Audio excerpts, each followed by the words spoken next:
Hello, I'm the Nostalgia Critic. I remember it so you don't have to. And welcome to another installment of Old vs. New.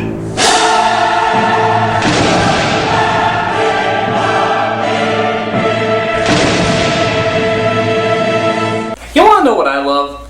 Tim Burton. Every time you see a movie by him, you know it's always gonna be dark, strange, and goofy. That is, except when he reimagines stuff. We all know what a powerhouse remake Planet of the Apes was, so I wasn't very enthusiastic when he was remaking one of my childhood favorites, Willy Wonka and the Chocolate Factory. When I saw the trailer for this movie, I really thought it was gonna blow. You can't top the original, no way, no how. But, much to my surprise, I was totally right. Not that it was the worst film, but I just don't think it held a candle to the original. Is this just the thoughts of a stubborn curmudgeon, or is there really something there that I'm missing? Well, let's take a look back. This is Willy Wonka and the Chocolate Factory versus Charlie and the Chocolate Factory. I've got a perfect puzzle for you. Willy Wonka, the amazing chocolate tears. Willy Wonka, here he is. So let's get down to the main star himself. That is the main star of Willy Wonka and the Chocolate Factory because his name's in the title. Even though that movie was more about Charlie, and that Charlie and the Chocolate Factory was ironically more about Willy Wonka, sort of a marketing mistake in my opinion. They should have thought a little harder. I forget.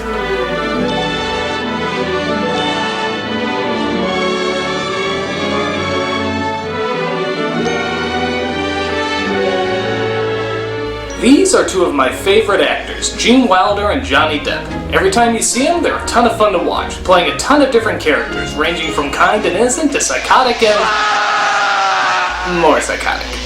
But which one is the best Wonka? Well, let's take a look at Wilder. He has the ideas and ambition of a child, yet the mind and demeanor of a James Bond villain. Every time you see him, you feel welcome, but also a little disturbed. When you look at him, you have no idea what he's thinking. You just know that he already has everything planned out. 2 naughty, nasty little children gone. 3 good, sweet little children left. You can tell he has patience, but only for the people and ideas that deserve it. Everything else turns into a blueberry. So, yeah, he's pretty fucking demented. But he was also suave, elegant, mysterious, and when he needed to be, very kind. This gave him an edge, and allowed both children and adults to identify him and join him for the ride. Johnny Depp, on the other hand... You smell like old people. Hurt me. Now don't get me wrong, I love Johnny Depp, and I'm all for reinventing what the Willy Wonka character is like, but I have no idea what he's doing here. I always thought a verruca was a type of wart you got on the bottom of your foot. I guess the idea is that he's a lost child in a grown man's body due to his past, but nothing about him is consistent. He sends out golden tickets to find the right child to take over his factory, but when they arrive, he seems totally uninterested in them. Mr. Wonka, I'm Violet Beauregard. I don't care. Don't you want to know our names? Can't imagine how it would matter.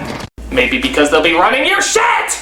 The Gene Wilder Wonka was fun to be around, always cracking jokes while having a diabolical edge to him. This Wonka just annoys the fuck out of me. Where is fancy bread? In the heart or in the head? The best kind of prize is a surprise. It's sort of like watching a friend act really bad in a play, but you're in such a world of awkwardness that you can't tell him. Who wants a beard? Well, beatniks for one. All those hip, jazzy, super cool, neat, keen, and groovy cats. It's in the fridge, Daddy-O.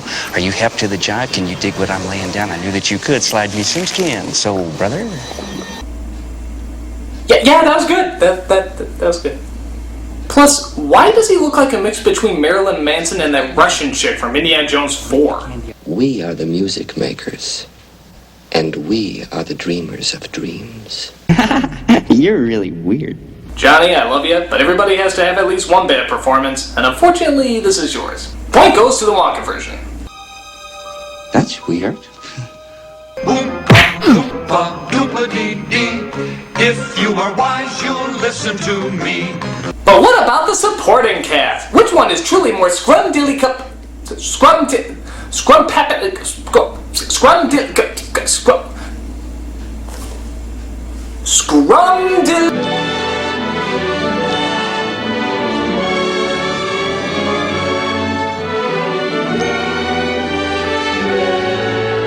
In the Wonka version, all the kids are great actors and reflect the bratty stereotypes of the time. In the Charlie version, they pretty much got that down too.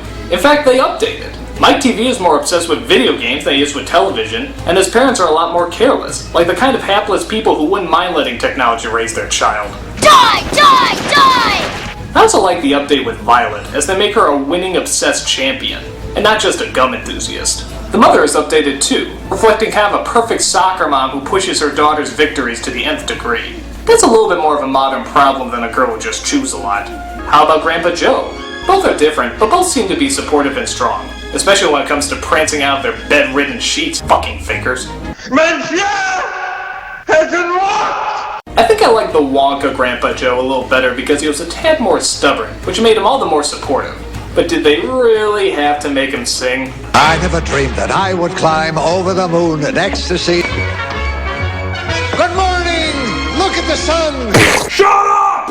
How about the Oompa Loompas? Well, I gotta say I like the Wonka version again. Why? Well, how do I put this? Even though Deep Roy is a really enjoyable actor and he has a big task playing every single Oompa Loompa, just erase from your mind for a moment that you've ever heard of an Oompa Loompa yet. No idea what it is. Which one of these would be an Oompa Loompa? Is this an Oompa Loompa? No, that's just a little person made even smaller. That's a fucking Oompa Loompa. Orange face, green hair, weird as hell. No contest. But for me, the big deciding point is Charlie himself. And I'm just gonna come out and say it, I hate this fucking brat.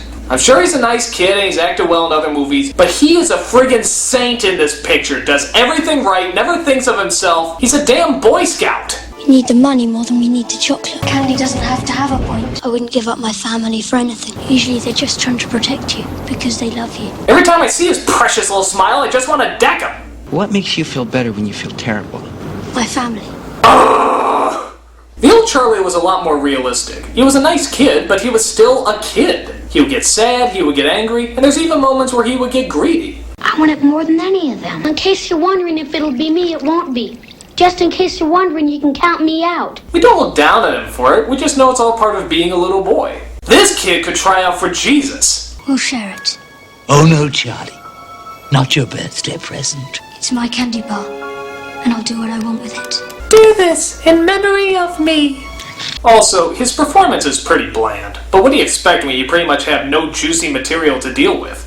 Sure, of course. Can you remember the first candy you ever ate? The gates are always closed. Aren't I just charming? Ha! See how Charlie is one of the main characters as well as the focus of the story? Well, it should be. I think it's only fair to give credit where credit's due. Point goes to the Wonka version. Mumbler! Seriously, I cannot understand a single word you're saying. Oompa, loompa, doopa-dee-dee. If you are wise, you'll listen to me. But you can't have a musical adventure without music. Otherwise, you just have an adventure! Which would still be pretty amazing. In fact, maybe even more amazing because you wouldn't have all that damn music around annoying you.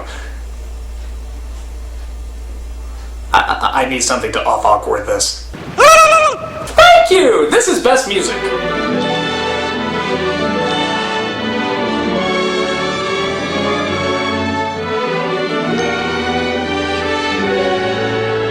Now, the songs from Willy Wonka are known by pretty much everyone. They're catchy, they're timeless, they're household tunes. The Candyman can. Cheer up, Charlie. I got a golden ticket. So who do you get to try and match songs like those? Well, the guy who did the music for Nightmare Before Christmas is pretty good. Composer Danny Elfman has practically done all of Tim Burton's movies, so it was pretty lucky that he also happened to be a songwriter. But how can you compete with songs that everybody knows and loves? Well, their solution was actually pretty clever. The songs don't appear until they enter the factory, and are only sung by the Oompa Loompas. But with every song they sing, they try a new decade of music. They start off with a 50s mambo, Augustus Gloop, the great bakery evening complete. a 60s disco, a 70s hippie song, and an 80s rock homage.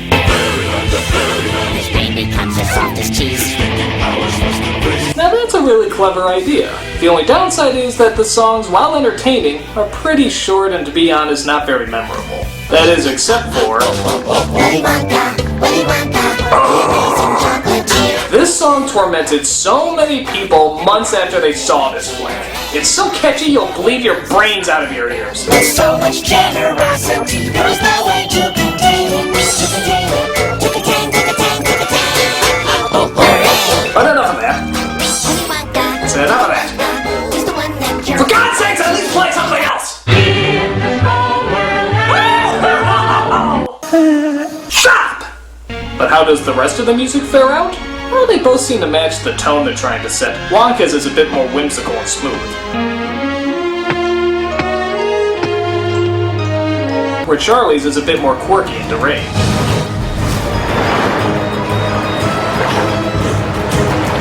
But if I had to choose, I really do have to go with the original Wonka version. No disrespect to Elfman, but these are just classic, memorable, perfect songs. I wouldn't expect anybody to top them. Again, point goes to Wonka. Once again, you really shouldn't mumble because it's kind of starting to bum me out. Oompa, loompa, doompa-dee-dee. If you are wise, you'll listen to me. But if there's anything you think Tim Burton would be able to outdo, it's the visual style. I mean, this is the guy who said, hey, you know what that guy needs? Fucking scissors on his hands. That'll make the movie work. But is it enough to save this reimagining? Let's take a look at visual style.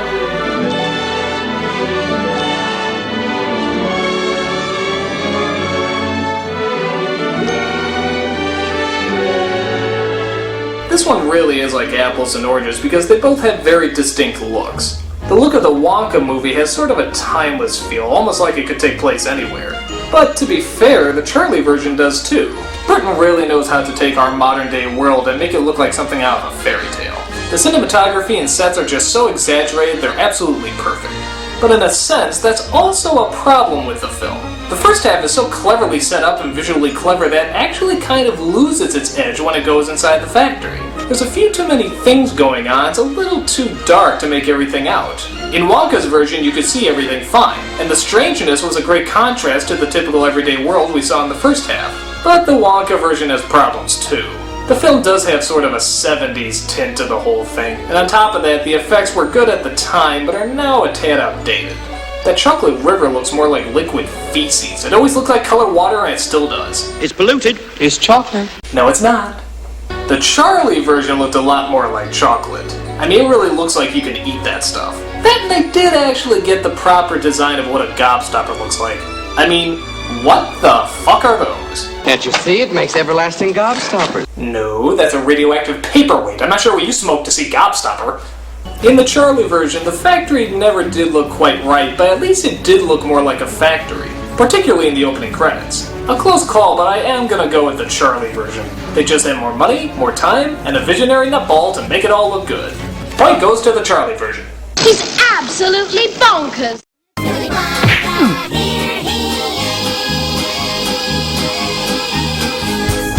But again, it all comes down to story. Which one tells their tale the best? Well, let's not wait any longer and dive right in.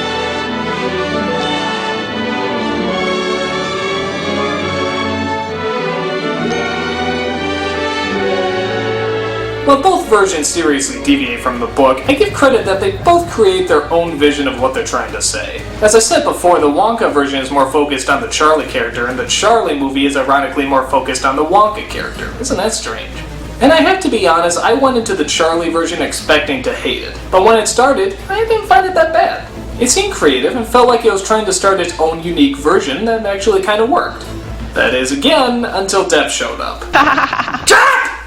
But then again, the Charlie version is almost banking on the fact that you saw the other version. The scene where Grandpa Joe walks is almost glanced over, and like I said before, Charlie is so underdeveloped you could pretty much just run the movie without him. He's pretty much a footnote next to Wonka. The film also shows a lot more, like I never really wanted to see Loompa Land. I had my own vision of what a Vernicious Knid looked like, and it did not look like that thing.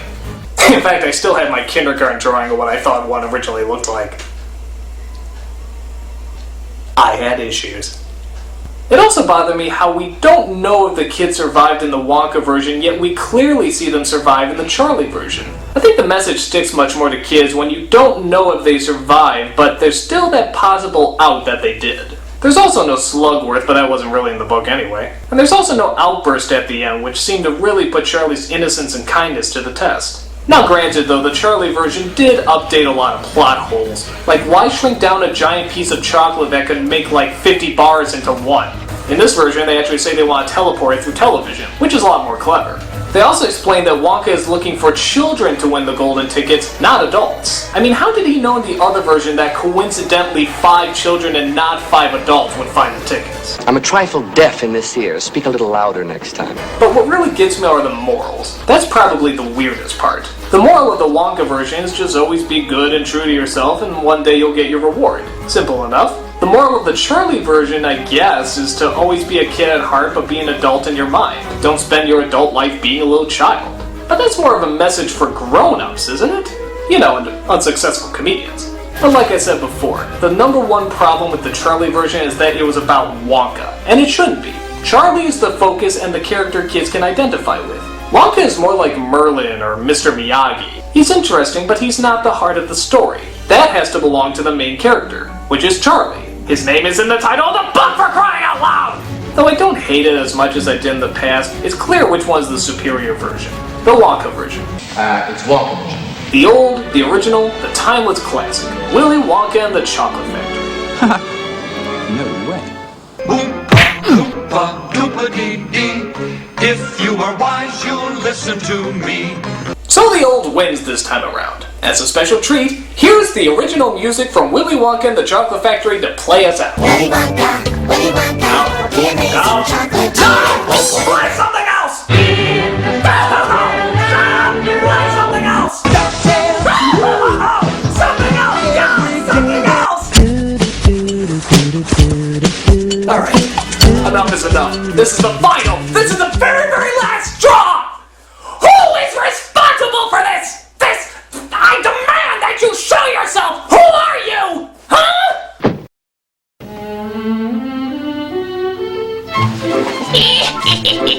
Ain't I a stinker?